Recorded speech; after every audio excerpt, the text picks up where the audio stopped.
Phasing in from the shadows, it is a returnee from the days of Medarot 4, I believe. It is the God of Death DGD00 Death, with a kit of Optic Guard, Double Sacrifice, Float Legs, and the leg ability of Illusion.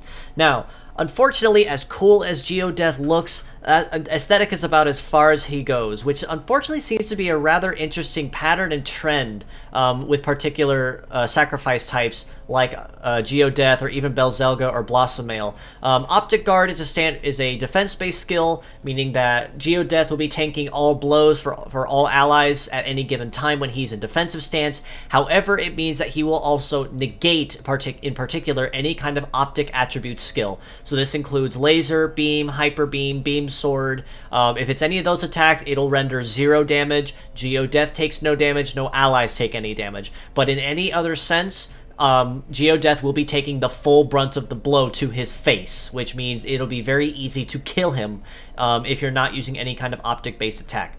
Sacrifice arms, in the sense that in the case that you do end up having to use one, it can be a very massively damaging and threatening attack if you use it right, as it has a typically high base damage, and then on top of that it also adds 50% of the arm's remaining HP to base power for that additional bonus. However, upon damaging the opponent and attacking, you also then lose your arm at the end of the turn, which makes it a little counterproductive to make use of overextended fights.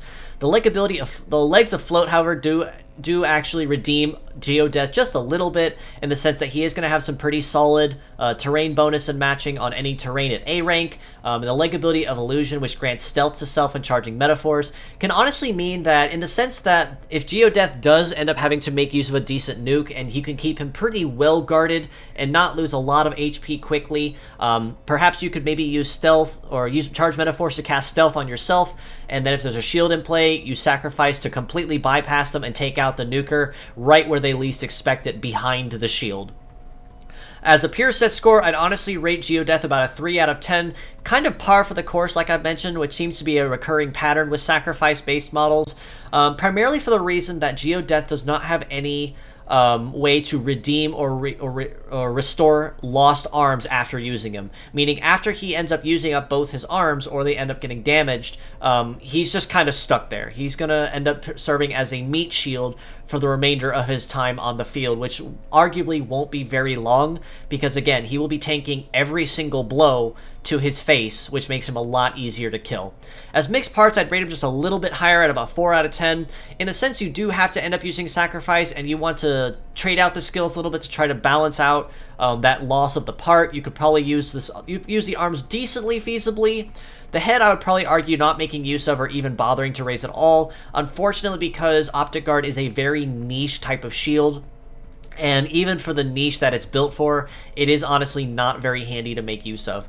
The legs are probably going to be the most valuable part on him if you decide to make use of him at all, just for the sake of having that float leg. And the leg ability of Illusion does actually have some decent kick to it, in the sense that it does allow you to make some pretty decent sneak attacks behind shields, that indicate where the opponent may not see them coming.